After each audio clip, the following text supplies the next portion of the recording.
नमस्कार, प्रणाम दोस्तों। मैं हूँ पूजा मिश्रा। स्वागत करती हूँ यूट्यूब चैनल पे आप लोगों का। दोस्तों, मैं आपको सुनाने जा रही हूँ अवधी गीत।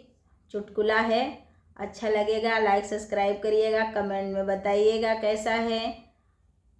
आपका प्यार आशीर्वाद ऐसे ही देते रहिए।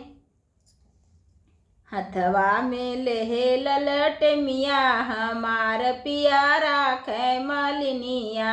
हथवा में लेहे लालट मिया, हमार पिया राखे मलिनिया। नैहर में रहत्यूँ त मम्मी से कहत्यूँ, नैहर में रहत्यूँ त मम्मी से कहत्यूँ। ससुरे में सास मलकिनिया, हमार पिया राखे मलिनिया। ससुरे में सास मलकिनिया, हमार पिया राखे मलिनिया। हथवा में लेहे लालट मिया, हमार पिया निरखे मलिनिया। हथवा में लेहे लालट मिया, हमार पिया निरखे मलिनिया। नैहर में रहत्यूँ त भाभी से कहत्यूँ, नैहर में रहत्यूँ त भाभी से कहत्यूँ।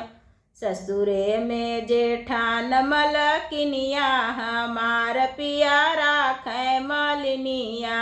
ससुरे में जेठान मलकिनिया, हमार पिया राखे मलिनिया। हथवा में लेहे लालट मिया, हमार पिया राखे मलिनिया। नैहर में रहत्यूँ त दीदी से कहत्यूँ, नैहर में रहत्यूँ त दीदी से कहत्यूँ।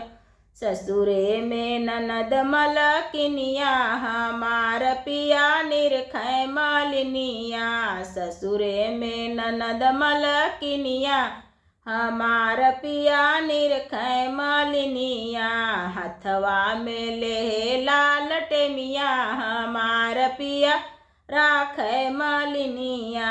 हथवा में लेहे लालट मिया, हमार पिया निरखे मलिनिया।